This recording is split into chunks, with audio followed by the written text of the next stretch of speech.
Hezbollah leaders have met senior officials from Palestinian groups Hamas and Islamic Jihad to discuss the war with Israel. The group has also been holding funerals for fighters killed in exchanges of artillery across the border between Israel and Lebanon. Zaina Hoda reports from Beit Yahoun in southern Lebanon. It's been 2 weeks since Hezbollah heeded the call of its ally, the Palestinian group Hamas, to join the fight against Israel. Hezbollah has been taking casualties. We are at the funeral of one of its fighters. It's lost more than 40 men in more than 2 weeks of conflict along the border. This time is very different since the last war in 2006 between Hezbollah and the Israeli army. This time around, Hezbollah is on the offensive and Hezbollah is treading carefully. It is launching attacks against Israeli military positions from open areas. It is avoiding an Israeli response that would target population centers, which leaves them exposed.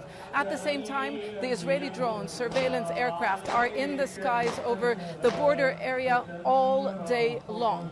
Now, Hezbollah says that it is in the heart of this battle. It is not neutral, but so far, like I mentioned, the escalation along the border is very limited to that region.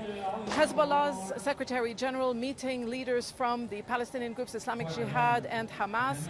Hezbollah releasing a photo but not saying when that meeting took place, and clearly giving the message that there is coordination between the groups of part of the so-called axis of resistance. The biggest question is, what will Hezbollah do next? It believes that by targeting Israeli positions along the border, it is harassing the Israeli army, it is keeping it busy, making it move divisions of the army to the north so that they will not put more pressure on Hamas on the southern front. So the biggest question is, will Hezbollah join this fight further? Will it use its long-range missiles? Will it use its full military capabilities? At the moment, no. But at the same time, the Israelis are, threatening Hezbollah that they will face unimaginable devastation if they do. Zaina Hoda, Al Jazeera, Beit Yahoun, southern Lebanon. Let's see what more we might be able to find out about this meeting. Elijah Magner is a military and political analyst covering the Middle East and North Africa. You're joining us from Brussels, Elijah. Thank you for your time today. Your thoughts on this meeting, Hezbollah, Islamic Jihad, Hamas, what might have been discussed and what it means? Well, first of all, Hezbollah, Hamas, and the Islamic Jihad have an operational room, military operation room in Lebanon, where they coordinate since the beginning of the war. We're talking about since the 7th of October.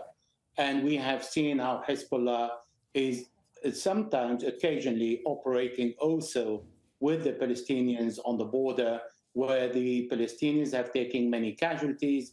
There have been many Palestinian militants crossing the borders, attacking the Israeli military.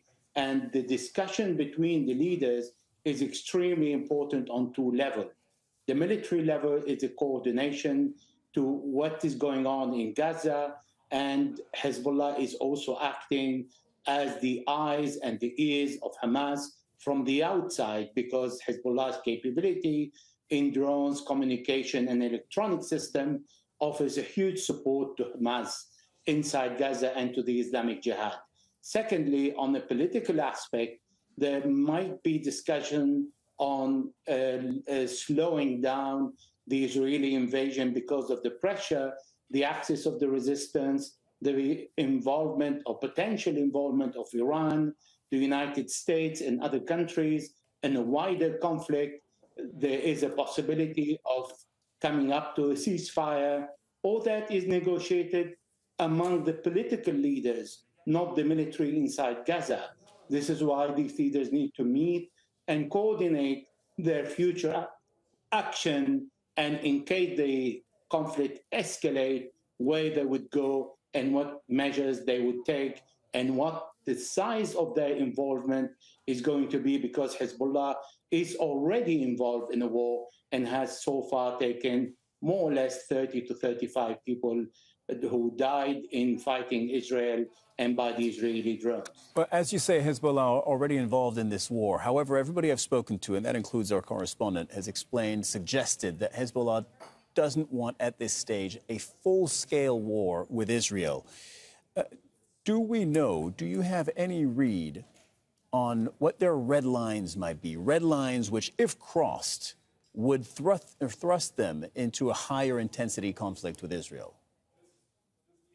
But the mere fact that Hezbollah has attracted 3 out of 9 Israeli divisions, splitting the Israeli forces, not allowing the Israeli to concentrate only on Gaza, and threatening Israel about the possibility to engage on 100 kilometers border between Lebanon and Israel, is already an involvement.